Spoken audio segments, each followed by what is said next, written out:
Bismillahirrahmanirrahim. Assalamualaikum warahmatullahi wabarakatuh. Alhamdulillah hamdan katsiran thayyiban mubarakan fih kama yuhibbu rabbuna wa yarda. Asyhadu an la ilaha illallah wahdahu la syarika lah wa asyhadu anna Muhammadan abduhu wa rasuluh sallallahu alaihi wa ala alihi wa man sara ala nahjih wa tamassaka bi sunnatihi ila yaumiddin wa salaman tasliman katsira. Ya ayyuhalladzina amanu taqullaha haqqa tuqatih wa la tamutunna illa wa antum muslimun. Amma ba'd. Alhamdulillah, puji syukur kehadiran Allah Subhanahu wa taala. Allah Subhanahu wa taala telah melimpahkan nikmat kepada seluruh makhluknya dan itu tidak pernah terhenti walaupun hanya sekejap mata. Salawat beriringkan salam kepada Nabi kita tercinta, yakni Nabi Muhammad sallallahu alaihi wasallam. Bapak-bapak, ibu-ibu, jamaah Masjid At-Taqwa yang semoga diberkahi dan dirahmati oleh Allah Subhanahu wa taala. Di malam yang berbahagia ini kita berada di tanggal 12 Jumadil Akhir tahun 1446 Hijriah, bertepatan tanggal 13 Desember 2024 Masehi. Alhamdulillah Allah perjumpakan kita di tempat yang mulia ini, tempat yang mana hati seorang hamba apabila terpaut di tempat ini, maksudnya di rumah-rumah Allah, di masjid-masjid Allah, maka kebahagiaan akan nampak di dalam kehidupannya. Orang-orang yang jarang ke masjid, jarang beribadah kepada Allah Subhanahu wa taala, hati mereka kelam, hati mereka gelap, sehingga tidak nampak kebahagiaan terpancar dari wajahnya.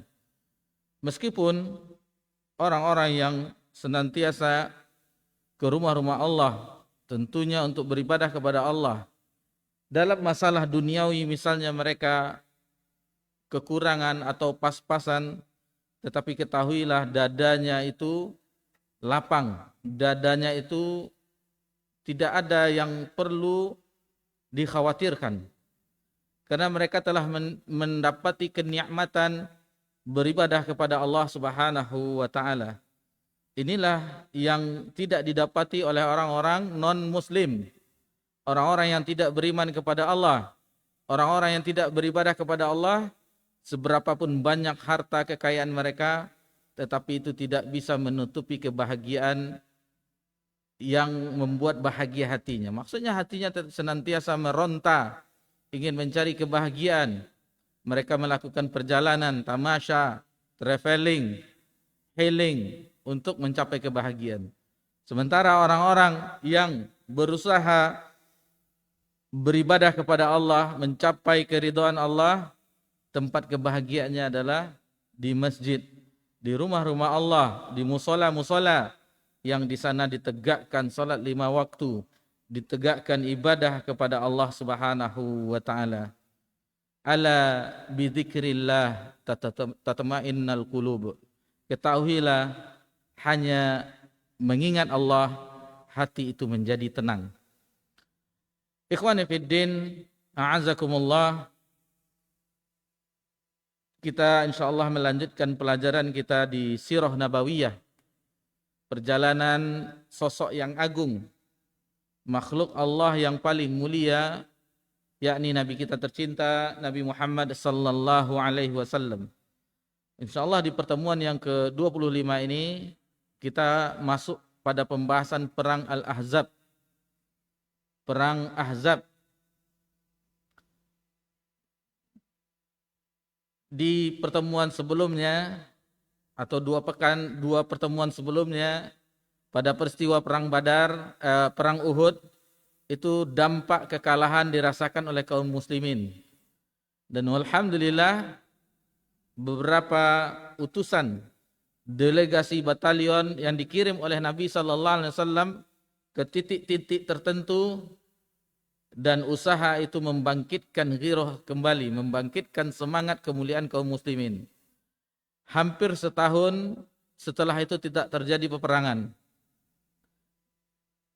Karena di periode awal-awal Madinah ini sampai nanti di tahun ke-6 Hijriah itu banyak terjadi peperangan. Baru setelah perjanjian Hudaibiyah sampai penaklukan kota Mekah, sampai Nabi wafat itu ada peperangan tetapi tidak banyak Nabi ikut dalam peperangan tersebut. Tidak peperangan yang sebelum-sebelumnya ini, yang periode pertama ini. Dan ini adalah peperangan terbesar, perang Ahzab, perang sekutu, atau juga dikenal di ahli sejarah perang Khandak, perang Parit. Nanti insya Allah akan kita ketahui kenapa dikatakan perang Ahzab atau perang Khandak, perang Parit. Setelah setahun tidak adanya peperangan, maka orang-orang Yahudi itu tidak pernah tinggal diam. Mereka berusaha untuk mencari celah-celah bagaimana orang muslimin, Nabi Muhammad SAW dan kaum muslimin di Madinah itu hengkang kaki atau mati semuanya. Maksudnya tidak ada lagi bekas sampai ke akar-akarnya. Itu yang mereka inginkan. Ajaran yang mulia ini agar tidak ada berkembang lagi. Dan usaha yang pertama kali dilakukan setelah tahun-tahun ketenangan, 12 orang delegasi dari orang-orang Yahudi dari Bani Nadir itu mengunjungi Mekah, suku Quraisy. Mereka menghembuskan kembali kebencian dan strategi-strategi mereka untuk menghancurkan kaum muslimin di Madinah. Mereka berusaha untuk meyakinkan kafir Quraisy. Dan ternyata usaha mereka menghasilkan sesuatu yang mereka inginkan. Akhirnya orang-orang kafir Quraisy muncul keinginan mereka kembali untuk menyerang kaum muslimin di Madinah. Kemudian delegasi Yahudi tersebut menuju suku Ghatafan. Dibicarakan kembali apa yang mereka sebutkan kepada kafir Quraisy dan akhirnya mereka berhasil menghembuskan bagaimana menghancurkan kaum muslimin di Madinah. Jadi itu banyak beberapa kabilah-kabilah yang mereka tuju, akhirnya misi mereka berhasil. Bapak-bapak, ibu-ibu yang semoga diberkahi dan dirahmati oleh Allah Subhanahu wa taala. Maka keluarlah secara serentak dari selatan. Jadi dari selatan, arah selatan, suku Quraisy, dari Bani Kinanah, kemudian dari Gunung Tihama, mereka semuanya keluar. Orang-orang kafir Quraisy yang dikomandoi langsung oleh Abu Sufyan. Abu Sufyan ketika itu masih kafir. Abu Sufyan masuk Islam setelah terjadi peristiwa Fathu Mekah. Begitu juga yang pasukan-pasukan yang lainnya yang di perang Uhud yang mempunyai andil, yang memporak-porandakan pasukan kaum muslimin seperti Khalid bin Walid dan seterusnya, itu mereka setelah Fathu Mekah baru memeluk agama Islam. Kemudian jumlah pasukan yang terhimpun oleh orang kafir Quraisy itu 4.000 pasukan, 4.000 prajurit. Suatu jumlah yang sangat besar. Kemudian sesampai mereka di daerah namanya Mar Az-Zahran, lalu bergabung Bani Sulaim. Dari timur datang lagi kabilah-kabilah dari suku Ghatafan yang tadi dibujuk oleh orang Yahudi agar menyerang Nabi Muhammad SAW dan kaum muslimin di Madinah. Kemudian kabilah-kabilah tersebut ada dari Bani Fazarah, dari yang dipimpin oleh Uyainah bin Hisan, dari Bani Murrah dipimpin oleh Haris bin Auf, dan seterusnya banyak berkumpul kabilah-kabilah tersebut. Itu makanya namanya perang Ahzab adalah perang sekutu. Bagaimana kita ketahui sekutu di perang dunia pertama, perang dunia kedua, itu bergabung kelompok blok barat, blok timur ini. Jadi bersekutu. Bersekutulah pasukan tersebut yang misinya sama untuk menyerang kaum muslimin di kota Madinah. Jadi pasukan itu serentak bergerak, mereka berkumpul, tentu jumlahnya sudah lebih dari 4.000 dan itu melebihi jumlah seluruh penduduk Madinah. Itu sudah melebihi, sudah masuk anak-anaknya, wanitanya. Pasukan yang akan datang menyerang itu sudah melebihi jumlah penduduk Madinah. Pasukan yang sangat besar. Dan semuanya itu jumlahnya disebutkan di sini oleh penulis rahimahullah itu berjumlah 10.000 prajurit. Jadi tadi kafir Quraisy, suku Quraisy itu dikomandai oleh Abu Sufyan 4.000, kemudian dari Bani Sulaim, Bani Ghatafan seluruhnya bergabung mereka semuanya sekutu, pasukan Ahzab berjumlah 10.000 pasukan. Pasukan yang sangat besar, melebihi jumlah pasukan perang-perang sebelumnya. Perang Badar, perang Uhud. Dan ini pasukan yang sangat besar. Seandainya pasukan ini disebutkan oleh mu'alif rahimahullah ta'ala, itu apabila memasuki Madinah, berhasil memasuki Madinah, maka akan hancurlah Madinah. Bahkan Islam pun akan tercabut sampai ke akar-akarnya. Karena jumlah mereka yang sangat besar. Akan tetapi itulah situasi-situasi seperti itu tidak dibuat lengah oleh Nabi Sallallahu Alaihi Wasallam. Karena kita mengetahui bagaimana Nabi Sallallahu Alaihi Wasallam di situasi-situasi meskipun tenang tetap mengirimkan intelijen, mata-mata agar mengetahui bagaimana kondisi di luar Madinah, terutama yang nampak permusuhannya kafir Quraisy dan suku-suku dari bangsa-bangsa Yahudi. Nanti ada pembelotan orang yang ada persekutuan dengan Madinah seperti Bani Quraisyah akhirnya membelot. Padahal dari dalam ini berbahaya. Itu insyaallah akan kita lewati kisahnya. Mendapat laporan dari intelijen Nabi SAW yang memata-matai keadaan pasukan kafir Quraisy, maka Nabi langsung mengadakan sebagaimana biasa Nabi mengumpulkan petinggi-petinggi, orang yang diambil pendapatnya, maka bermusyawarahlah Nabi SAW dengan para sahabat. Diminta apa yang harus kita lakukan terhadap pasukan yang akan menggempur kita. Yang pasukan yang sangat besar, pasukan sekutu, pasukan Ahzab. Maka bermunculan ide-ide dan akhirnya dari semua ide yang muncul diambillah oleh Nabi SAW ide dari sahabat yang mulia Salman Al-Farisi radhiyallahu anhu. Salman Al-Farisi seorang sahabat berasal dari Persia dan beliau mengusulkan bahwasanya dahulu kami orang-orang Persia, kita mengetahui imperium yang besar ketika itu adalah bangsa Romawi dan Persia yang senantiasa perang, terkadang Romawi yang menang, terkadang Persia yang menang.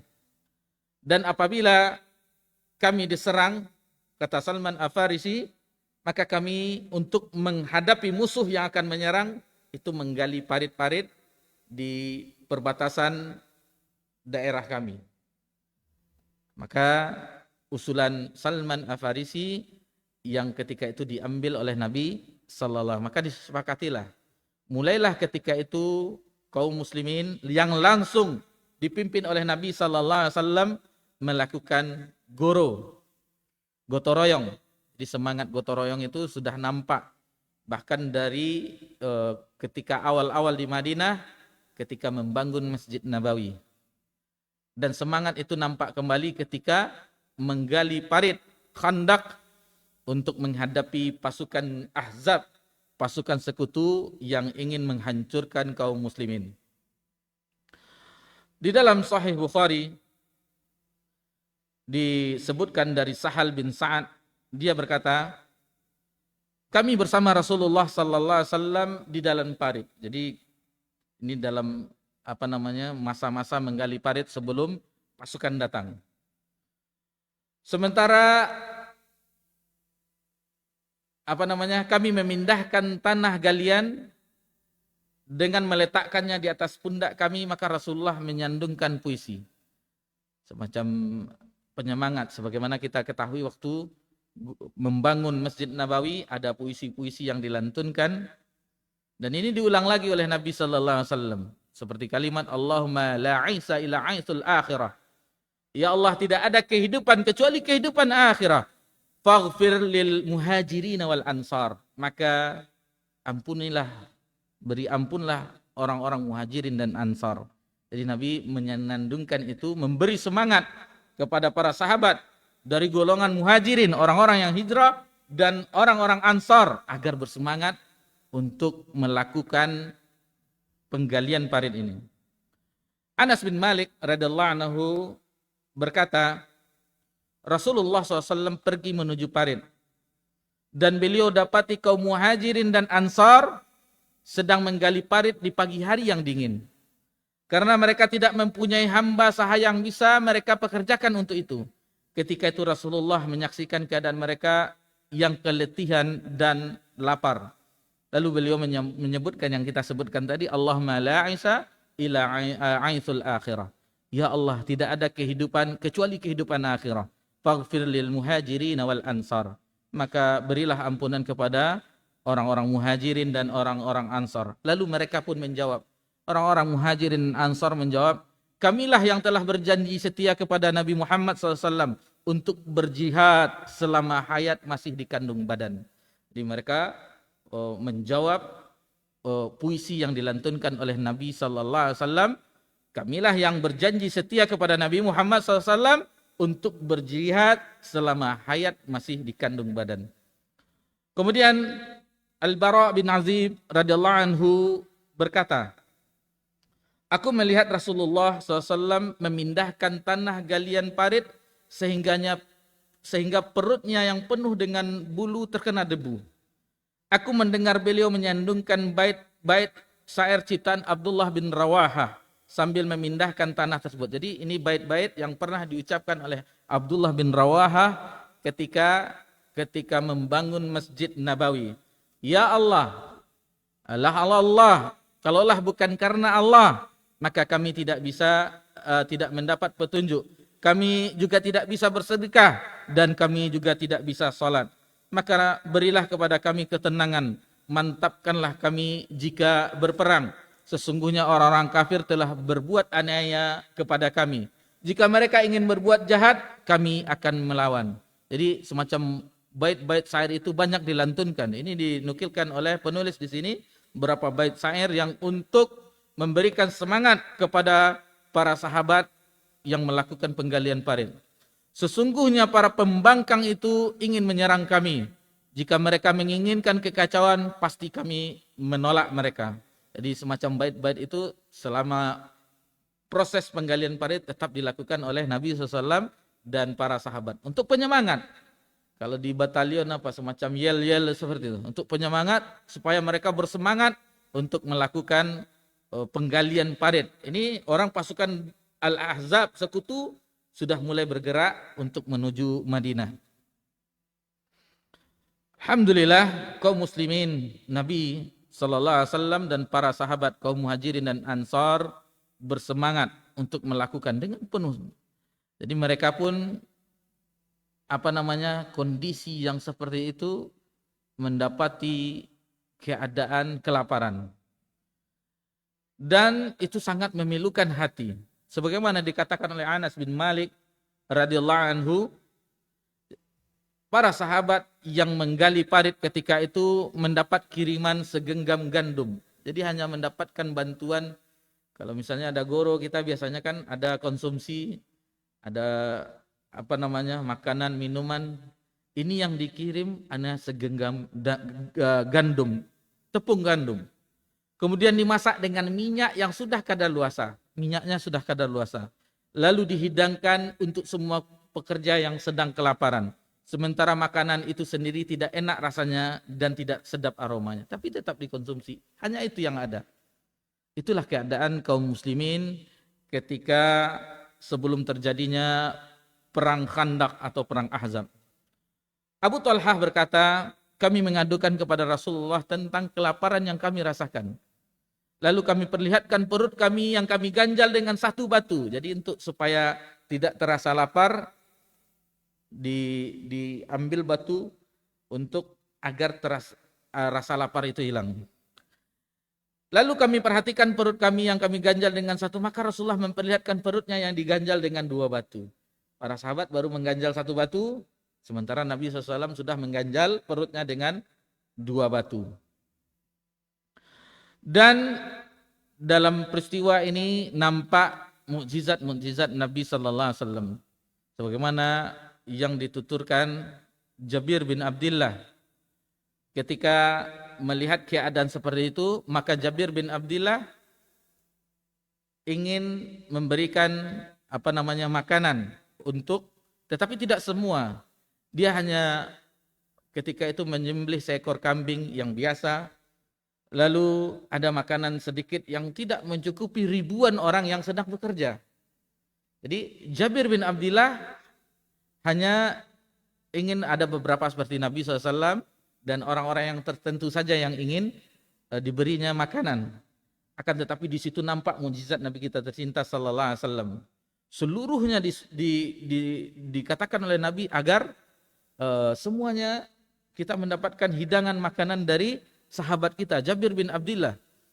Lalu ketika itu setiap sandukan selalu diberikan itu mencukupi ribuan pasukan. Dan itu adalah salah satu mukjizat Nabi sallallahu alaihi wasallam yang seandainya makanan itu hanya untuk beberapa orang saja, tetapi dengan mukjizat Nabi sallallahu alaihi wasallam, kejadian-kejadian yang luar biasa, maka ribuan orang yang sedang bekerja menggali parit itu mendapat makanan. Di tempat wadah itu tidak habis-habisnya. Diambil lalu dibagikan, diambil tidak habis-habisnya. Dan itu salah satu bentuk mukjizat Nabi kita tercinta sallallahu alaihi wasallam. Kemudian ada juga kejadian-kejadian yang luar biasa sebagaimana diriwayatkan oleh Bukhari ketika kami sedang menggali parit pada perang Khandaq. Jadi perang Ahzab, perang Khandaq itu sama. Penamaannya dua nama tetapi ini peristiwanya sama. Khandaq karena menggali parit, Ahzab karena pasukan bersekutu. Lalu ketika menggali itu ada menemukan tanah yang keras. Para sahabat mengadukan itu kepada Nabi sallallahu alaihi wasallam. Ada suatu tanah yang dipukul itu tidak bisa, tidak kuat di antara mereka untuk menghancurkannya. Sehingga dilaporkan kepada Nabi sallallahu alaihi wasallam. Lalu Nabi pun menuju ke arah tempat tersebut dan mencangkulnya, dan kelihatan di sekitar perut Nabi itu sudah diganjal dengan batu. Jadi itu bagaimana keadaan Nabi SAW dan para sahabat ketika menggali parit tersebut. Dan ketika Nabi mencangkul sehingga pasir itu menjadi lunak atau semacam bebatu-batuan itu menjadi lunak. Kemudian Al-Bara berkata, mentuturkan masih tentang peristiwa Khandaq menggali parit. Kami menemukan batu besar yang tidak bisa dipecahkan oleh cangkul. Ini dari riwayat yang lain. Lalu kami mengadukannya kepada Nabi sallallahu alaihi wasallam. Lalu Nabi mengambil cangkul itu dan mengucapkan bismillah.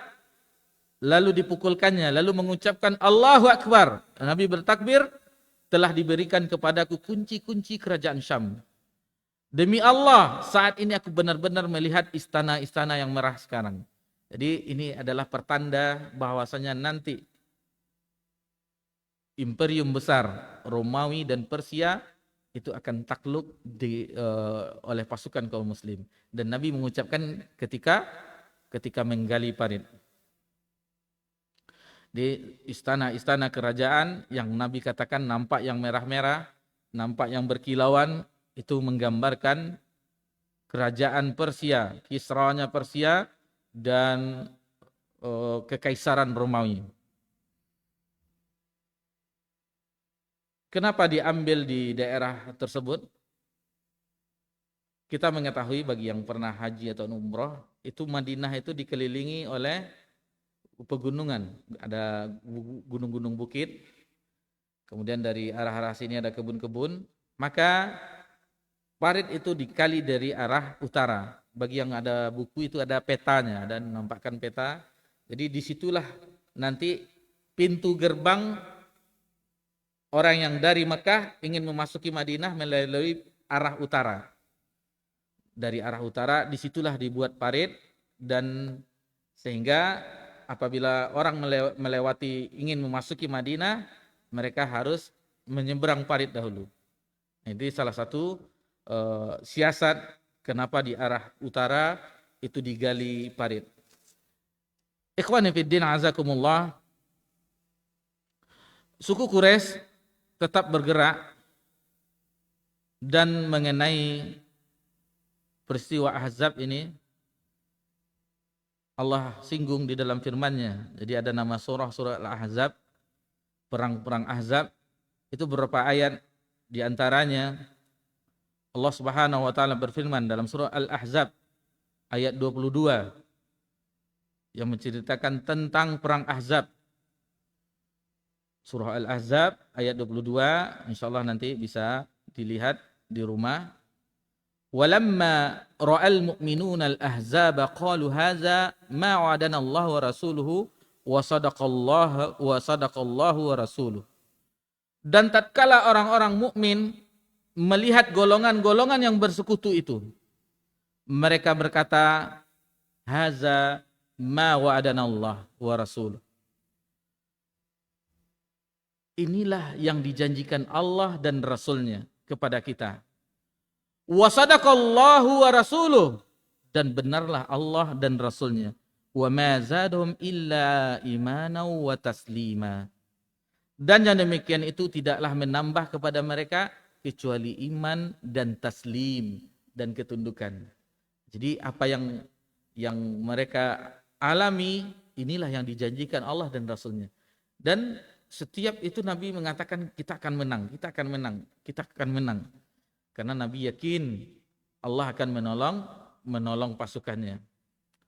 Sementara orang-orang munafik yang lemah imannya, hati mereka benar-benar merasa takut. Ini sebagaimana Allah sebutkan dalam surah Al-Ahzab ayat 12. Wa iz yaqulul munafiquna walladzina fi qulubihim marad. Dalam surah Al-Ahzab ayat 12. Dan ingatlah ketika orang-orang munafik dan orang-orang yang berpenyakit di dalam hatinya, apa? Mereka berkata, ma wa'adanallahu wa rasuluhu illa ghurura. Apa kata mereka? Allah dan Rasulnya tidak menjanjikan kepada kami melainkan hanya tipu daya. Nah, itu anggapan orang-orang munafik. Orang-orang yang hatinya rusak, orang-orang yang hatinya sakit. Fi qulubihim maradun fazadahumullahu marada. Di awal surat Al-Baqarah. Di hati mereka itu penyakit, dan Allah tambahkan penyakit di dalam hati mereka. Kemudian Nabi SAW meninggalkan Madinah dan membawa 3.000 tentara kaum muslimin. Jadi jumlah pasukan Ahzab itu berjumlah 10.000. Sementara kaum muslimin itu berjumlah 3.000. Dan sampailah Nabi dan sahabat di Gunung Sal'a.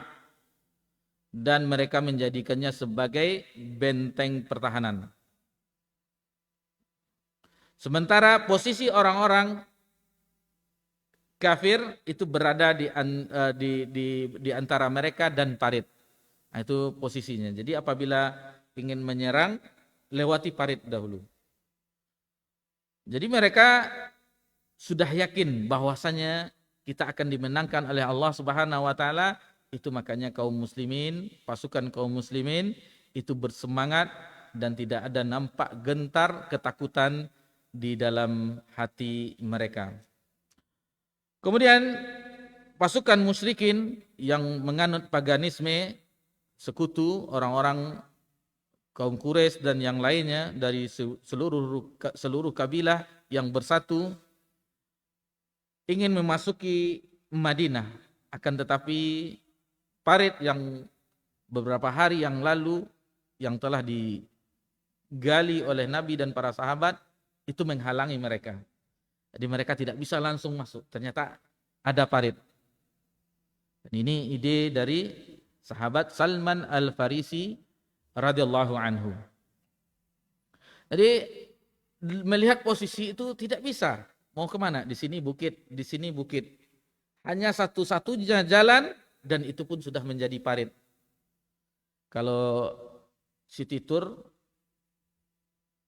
cuman lewat saja, masih ada tanda-tanda, ada nanti kata mutawif atau gayatnya, di sini dulu terjadi peristiwa Khandak. Lihat itu batasnya, ini bukitnya, di sini yang digali Khandak. Cuman itu aja, ceritanya saja lagi. Bagi yang haji dan umrah ada city tour, itu akan disebutkan, di sini dulu terjadi peristiwa Khandak. Memang ada bukit di sini, ada bukit di sini, dan jalan itu, disitulah yang digali dulu parit di situ. Jadi melihat situasi itu sudah menggerutu orang-orang pasukan kafir Quraisy. Ini sudah tidak bisa melewati. Begitu juga pasukan berkudanya. Tidak bisa kudanya melewati parit yang besar dan dalam, yang jaraknya tentu sekian meter. Kalau hanya jarak bisa melangkah atau bisa lari kencang lalu dilangkah itu, ini agak jauh jaraknya dan dalam. Jadi tidak mungkin mereka untuk bisa melewati parit tersebut. Maka yang hanya mereka bisa lakukan adalah mengepung kaum muslimin dari arah luar parit. Itu yang hanya bisa mereka lakukan. Namun juga terjadi perang tanding. Perang tanding di mana kita ketahui sebelum terjadinya peperangan yang banyak, ada seperti di perang Badar, ada perang tanding. 1 lawan 1 atau 3 bertiga, itu ada perang tanding. Dan ketika itu Amr, di sini tidak dijelaskan ini Amr, apakah ini Amr bin As atau Amr yang mana? Amr bin As atau Amr yang mana? Karena sebelum terjadi peristiwa Fathu Mekah, sebagian sahabat-sahabat itu adalah mereka masih belum memeluk Islam. Kemungkinan besar di sini Amru bin As, karena beliau juga kesatria dan beliau yang berhasil menaklukkan Mesir, sehingga diangkatlah beliau menjadi gubernur di Mesir. Cuman di sini tidak disebutkan dia anak siapa, hanya disebutkan Amru. Siapa itu Amru bin As atau Amru yang mana? Kemudian dia ingin menantang siapa jagoan dari pasukan kaum muslimin. Akhirnya dia diladeni oleh Ali bin Abi Thalib. Dan di dalam perang tanding itu, duet 1 lawan 1, itu perkelahian atau peperangan itu dimenangkan oleh Ali bin Abi Thalib. Sampai-sampai petarung-petarung yang lain atau yang lainnya yang ingin mendekati seperti Ikrimah, melihat kejadian itu dia pun lari meninggalkan tombaknya. Jadi ada rasa ketakutan melihat kalahnya Amru di tangan Ali bin Abi Thalib. Jadi peristiwa perang Ahzab hanya panah memanah, tidak ada perang yang beradu fisik. Yang pasukan kaum musyrikin memanah arah ke pasukan muslimin dan seterusnya. Walaupun peristiwa panah memanah, ada juga korban, ada juga yang luka. Di antara sahabat yang luka kena panah di sini adalah Sa'ad bin Mu'az. Sa'ad bin Mu'az yang ketika itu mengenai lengannya sehingga putuslah di antara urat-uratnya, kena panah. Di dalam Sahih Bukhari dan Muslim diriwayatkan oleh Jabir bin Abdillah radhiyallahu anhuma bahwa Umar bin Khattab datang pada perang Khandak sambil mencaci maki orang-orang Quraisy. Seraya berkata, "Ya Rasulullah, wahai Rasulullah, hampir saja aku tidak salat sampai matahari hampir terbenam." Ini karena sibuknya mereka dengan peperangan, Umar pun menggerutu. sudah mau masuk waktu maghrib, sementara mereka belum sholat asar. Maka Nabi SAW, wallahi, demi Allah, aku juga belum sholat, kata Nabi SAW.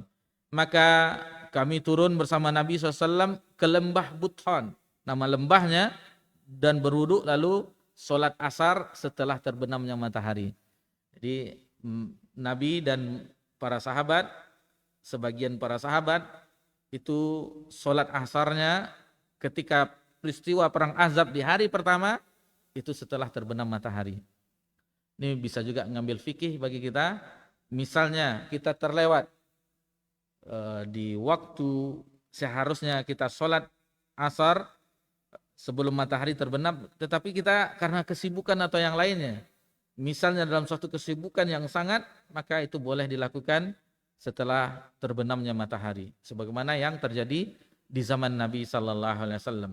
Dan itu alhamdulillah bagi yang misalnya ada profesi-profesi yang lain atau orang yang safar, misalnya dokter dia mau mengoperasi pasien, itu bisa melakukan sholat jamak di waktu zuhur, jamak takdim, itu bisa.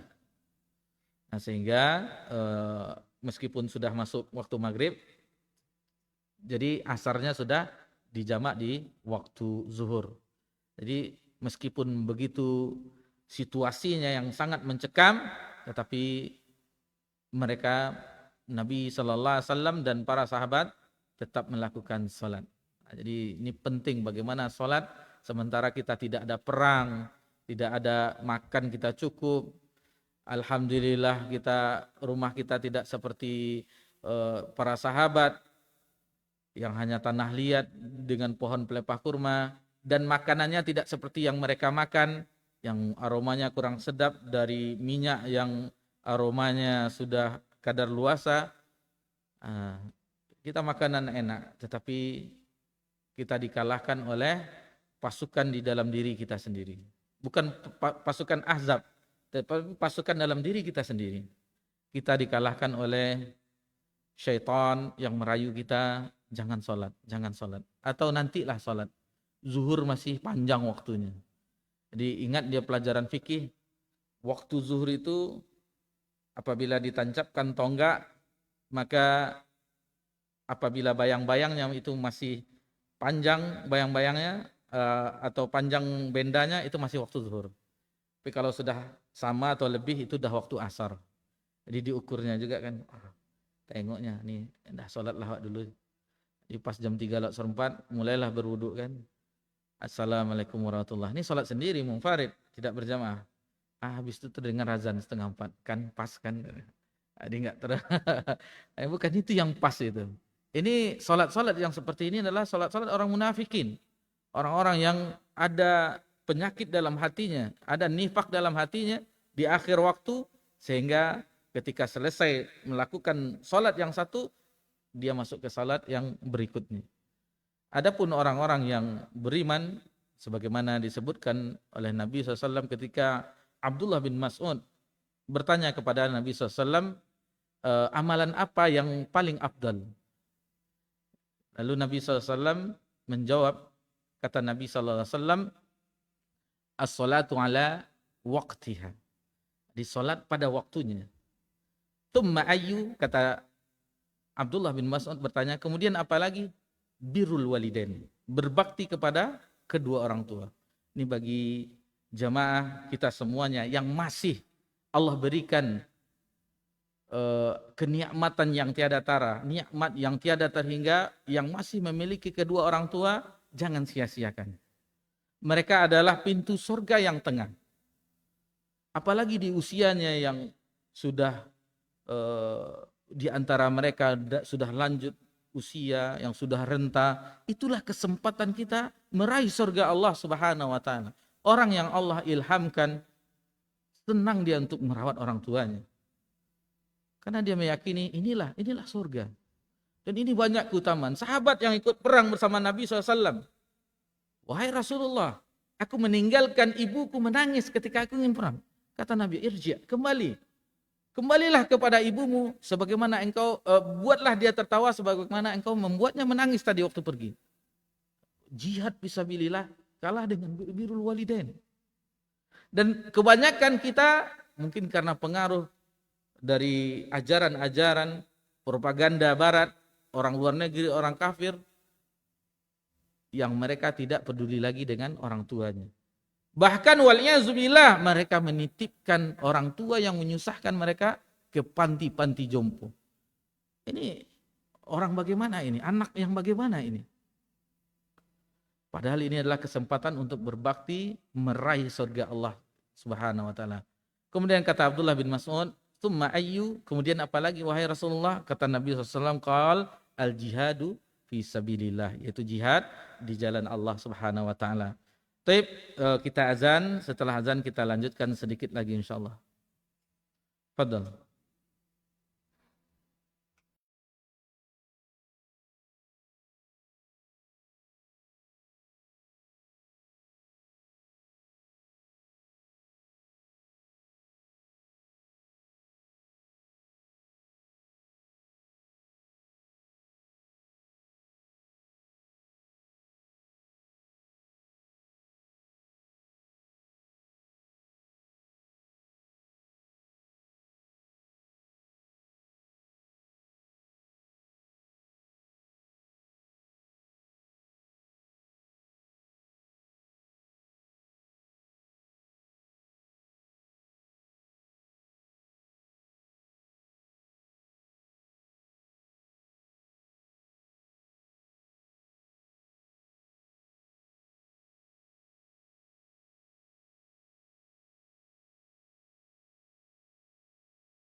dari pasukan kafir Quraisy, dari pasukan Ahzab. Dan di antara sahabat yang terluka adalah Sa'ad bin Mu'az. Ketika Sa'ad bin Mu'az terluka yang putus uratnya, lengannya, lalu dia berdoa kepada Allah Subhanahu wa taala. Ya Allah, kata Sa'ad bin Mu'az, sesungguhnya engkau maha mengetahui bahwa tidak ada yang paling aku cintai melainkan memerangi kaum yang mendustakan Rasulmu dan mengusirnya dari kampung halamannya. Ya Allah, aku kira engkau telah menghentikan perang antara kami dengan mereka. Namun jika perang masih berlangsung, maka panjangkanlah umurku sehingga aku berkesempatan berperang melawan mereka. Tapi jika engkau telah menghentikan perang ini, maka matikanlah aku di dalam perang ini. Kemudian berkata di akhir doanya, jangan matikan aku sehingga aku merasa senang bisa memerangi Bani Quraidah. Jadi memang itulah akhirnya dia memang meninggal setelah perang Bani Quraidah, salah satu suku Yahudi yang membelah, yang mereka ada persetujuan awalnya hidup di Yathrib, di Madinah, tetapi mereka mengingkarinya. Mereka merusak perjanjian tersebut sehingga itu situasi yang genting. Sedikit kita berkenalan dengan Sa'ad bin Mu'az. Dia adalah sahabat yang muda, wafatnya sekitar umur 36 tahun, dan ketika beliau wafat itu aras Allah bergoncang. Dan itu beliau memasuki Islam kalau tidak salah 6 tahun. Sementara kita sudah puluhan tahun beragama Islam. Lalu bagaimana yang sekitar 6 tahun beragama Islam, memeluk Islam, ketika wafatnya menggoncangkan aras. Bagaimana keimanan para sahabat radhiyallahu anhum ajmain. Mereka yang langsung dibina oleh Nabi sallallahu alaihi wasallam, keimanan mereka yang dipupuk, yang disirami oleh Nabi SAW, cahaya hati mereka oleh Nabi dengan firman Allah Subhanahu wa taala, dengan sabda-sabda Nabi yang mulia. Jadi kadang-kadang kita merasa aneh melihat orang, kita mengatakan kita ini beragama ya berlandaskan Al-Quran dan Sunnah dengan pemahaman sahabat. Orang merasa aneh. Kenapa kita katakan dengan sahabat? Karena kita apabila kita gunakan bahasa yang diistilahkan, mereka akan mengalihkannya. Oh, ini aliran ini, aliran ini. Sementara kita ingin mengajak, terutama diri kita pribadi, keluarga kita, dan kaum muslimin semuanya, agar mengikuti manhaj, tata cara beragama sebagaimana sahabat Nabi radhiyallahu anhum mereka beragama. Mereka beriman, mereka beramal, mereka bermuamalah, seluruhnya kita ikuti sehingga kejayaan umat ini akan kembali sebagaimana jayanya umat yang telah dibangun, dibina oleh Nabi kita tercinta sallallahu alaihi wasallam. Kemudian situasi di dalam Madinah dari suku Bani Nadir, yaitu Huyai bin Akhtab, mendatangi Bani Quraidah, perkampungan Bani Quraidah. Lalu dia mendatangi rumah Ka'ab bin Asad, merupakan pemimpin Bani Quraidah. Ini di dalam Madinah, bukan di luar parit, tetapi di dalam. Maka dihembus-hembuskan, agar menyerang pasukan muslimin dari dalam. Dibujuk terus, diiming-imingkan. Maka Ka'ab pun, demi Allah kata Ka'ab, ini salah satu bani golongan dari orang Yahudi. Demi Allah engkau datang kepadaku membawa kehinaan seumur hidup dan awan yang kering katanya, yang berkilat dan menggelegar, namun tidak berisi apa-apa. Celakalah engkau wahai Huyai bin Akhtab, biarkan aku tetap seperti kondisiku sekarang, karena sesungguhnya aku melihat kejujuran dan kesetiaan pada diri Muhammad. Jadi mereka sebenarnya sudah hidup saling berdampingan, tetapi yang dihembus-hembuskan ini tetap dihembuskan, dan akhirnya seandainya nanti lain kejadiannya, kami akan setia melindungi, semacam seperti itu, akan kami lindungi di benteng kami, akan kami begini-begini, dan kita akan tetap setia. Begitulah orang-orang Yahudi, sebenarnya mereka itu dusta. Sesama golongan mereka, Bani Nadir, Bani ini, sebenarnya mereka pun saling berpecah. Akan tetapi ini hanya tipuan daya mereka dan ternyata akhirnya Ka'ab pun terbujuk.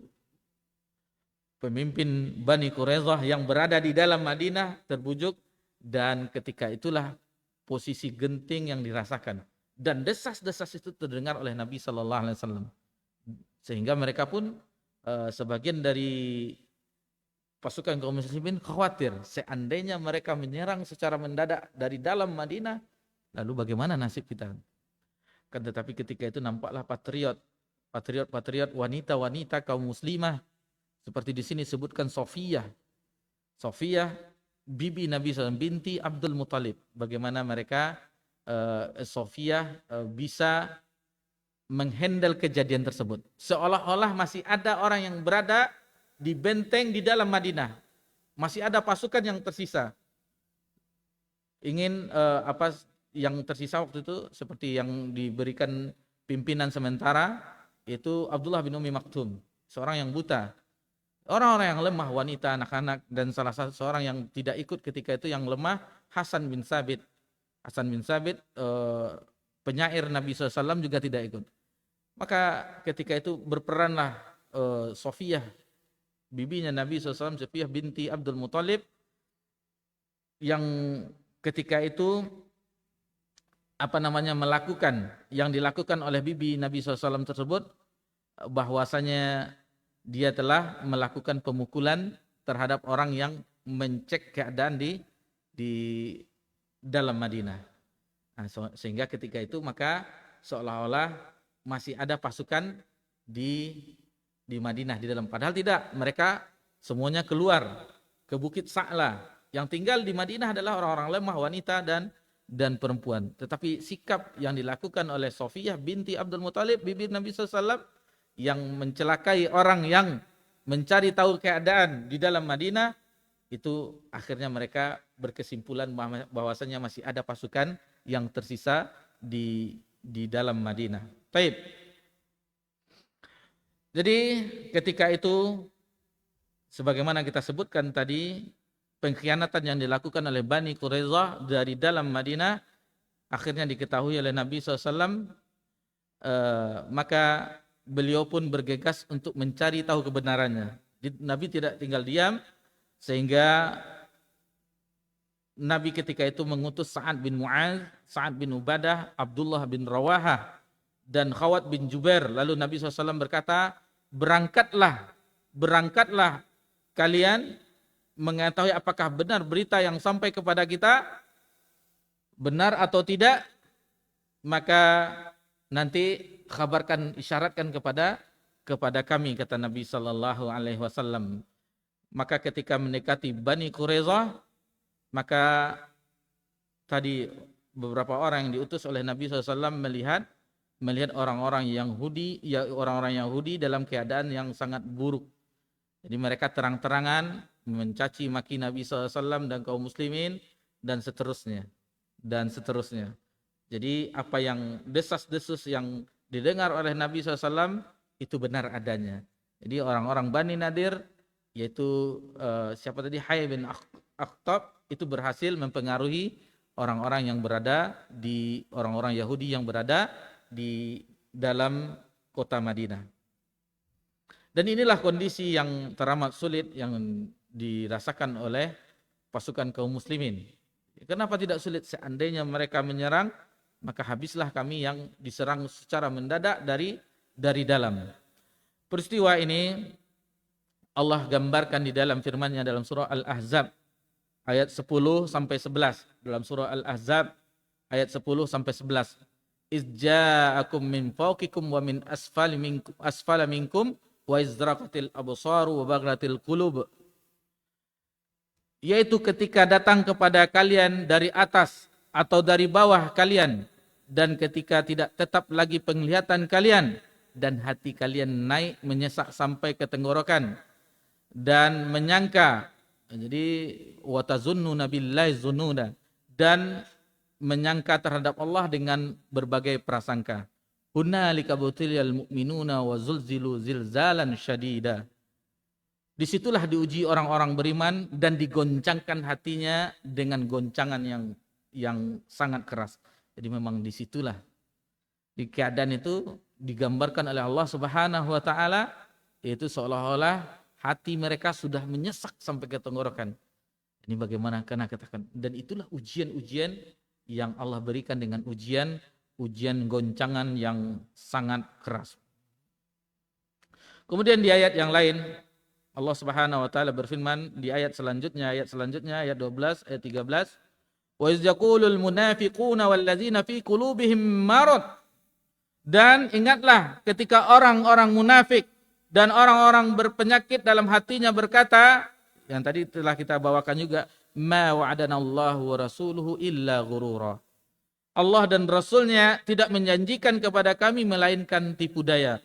Wa iz qalat ta'ifatum minhum ya ahla Yathrib. Dan ingatlah ketika segolongan di antara mereka berkata, wahai ahli Yathrib, wahai penduduk Madinah, la muqama lakum farji'u. Tidak ada tempat bagi kalian, maka kembalilah kalian. Wasta'zinu fariqum minhumun nabiyya yaquluna inna buyutana auratu wa ma hiya bi'aurah. Sesungguhnya rumah-rumah kami telah terbuka dan rumah-rumah itu sesekali tidak terbuka. Wa ma hiya bi'aurah yuriduna illa firara. Mereka tidak lain hanyalah hendak lari. Jadi itulah kondisi bagi yang sakit hati mereka, yang orang-orang munafik di situ ditampakkan. Jadi peristiwa Bani Quraidah yang melakukan pengkhianatan, rupanya di situ memisahkan mana kaum mukminin yang sebenarnya dan mana orang yang ada dalam hatinya kemunafikan.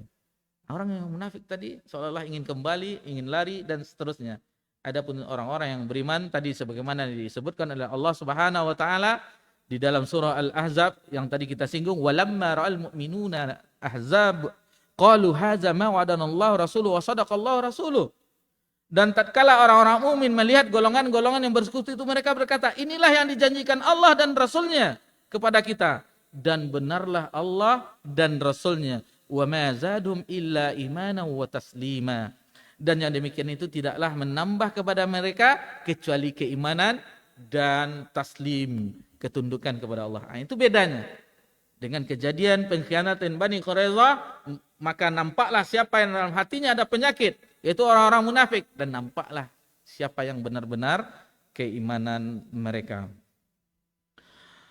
Dan seterusnya kejadian tersebut alhamdulillah telah bisa diatasi dan penyerangan dari Bani Quraidah itu tidak terjadi walhamdulillah. Dan akhirnya Nabi SAW itu berdoa karena pengepungannya sangat lama juga, lumayan lama, maka Allah Subhanahu wa taala mendengar doa nabinya. Ya Allah, tutupilah kelemahan kami dan berilah kami rasa aman.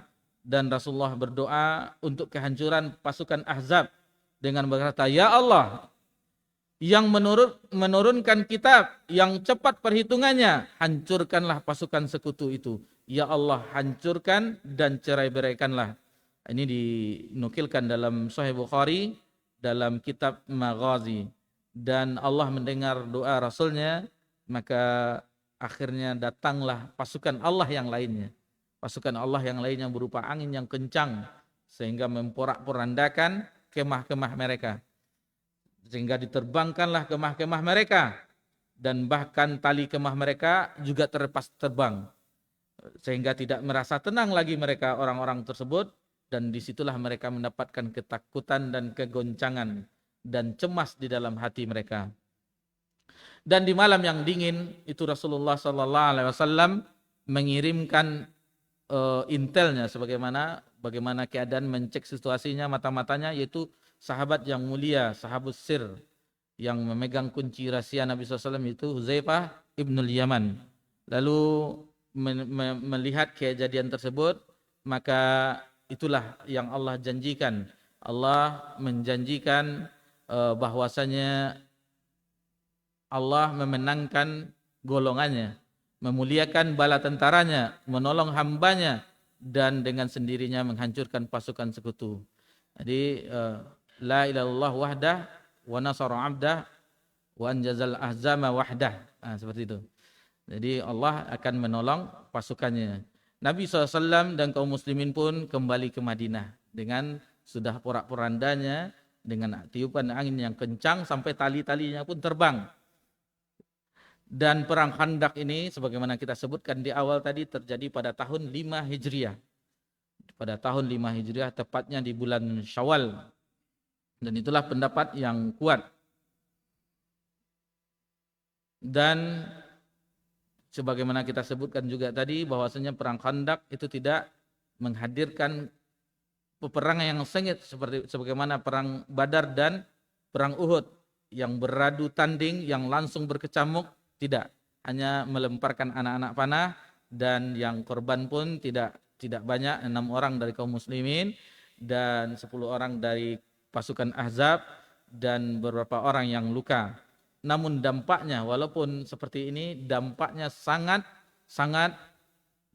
keberuntungan bagi kaum muslimin. Maka setelah itu tidak ada pasukan perang lagi yang akan menyerang Madinah, Nabi dan para sahabat. Dan bahkan Nabi sallallahu alaihi wasallam sempat mengatakan kepada para sahabat yang ketika itu hadir, kata Nabi SAW, sekarang giliran kita yang menyerang, bukan mereka yang menyerang, tetapi kita yang akan mendatangi mereka. Jadi setelah kejadian perang Khandaq itu tidak ada lagi yang menunggu, akan tetapi setelah itu maka terjadi nanti penaklukan ini, Bani Mustahlik, Bani Quraidah, Bani ini, maka diutus oleh Nabi pasukan perang. Sebagaimana kata Nabi SAW, setelah perang Khandaq bukan mereka yang mendatangi lagi, tetapi kita yang akan mendatangi mereka. Itu sedikit pelajaran yang bisa kita sampaikan di kesempatan yang berbahagia ini mengenai perang Ahzab, dan itulah perang yang paling banyak di antara sekutu-sekutu sebelum terjadi Fatu Makkah. Adapun setelah Fatu Makkah di tahun 8 Hijriah itu setelah perjanjian Hudaybiyah di tahun ke-6 Hijriah. Jadi sampai perjanjian Hudaybiyah kita masih berkisah tentang perang-perang, baik itu perang besar, adapun perang besar yang sudah berlalu nanti akan memerangi orang-orang yang berkhianat seperti Bani Quraidah. Bani Quraidah yang berkhianat, sempat berkhianat, itu akan diperangi dan insya Allah itu akan kita bahas di pertemuan yang akan datang dengan izin Allah Subhanahu wa taala. Subhanakallahumma bika asyhadu an la anta astaghfiruka wa atubu ilaik. Wassalamu ala nabi Muhammad sallallahu alaihi wasallam wa ala alihi washabbihi jamain walhamdulillahi rabbil alamin. Wassalamualaikum warahmatullahi wabarakatuh.